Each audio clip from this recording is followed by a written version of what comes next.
Mülkiyyətindəki torpaqlarda çalışanlar üçün yeni sosial sığorta haqqları müəyyənləşir. Bu, Prezident İlham Əliyevin təsdiqlədiyi sosial sığorta haqqında qanuna dəyişiklikdə əksini tapıb. Yanvarın 1-dən etibarən mülkiyyətində olan kənd təsərrüfatı torpaqlarından istifadə edən fiziki şəxslər üçün yeni sosial sığorta haqqları müəyyən edilib.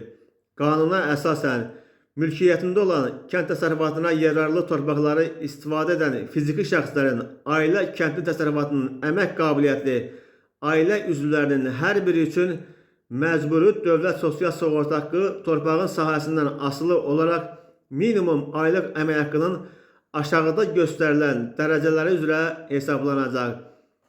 5 hektara dək olduqda 5% miqdarında, 5 hektardan 10 hektara dək olduqda 7,5% miqdarında, 10 hektardan yuxarı olduqda 12,5% miqdarında.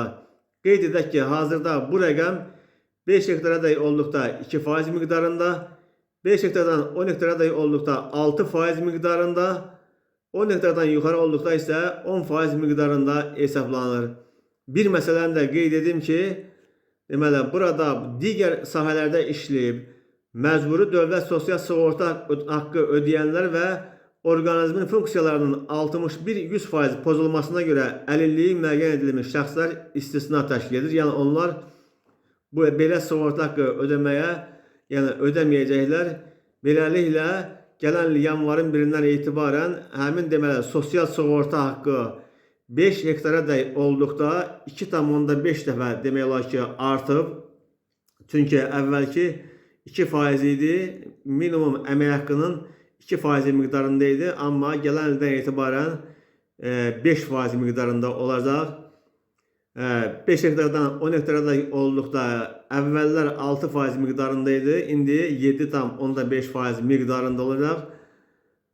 Əvvəllər, yəni hazırki qanunvericilik 10 hektardan yuxarı olduqda 10% miqdarında hesablanırdı. Gələn ildən etibarən isə 12,5% miqdarında.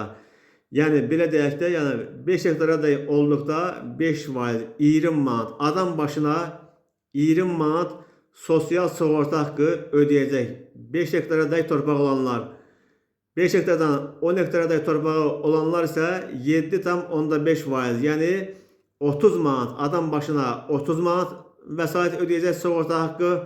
10 hektardan yuxarı torpağı olan şəxslər isə ailə üzvlərinin hər biri üçün 50 manat deməli sığorta haqqı, aylıq sığorta haqqı ödəməli olacaqlar.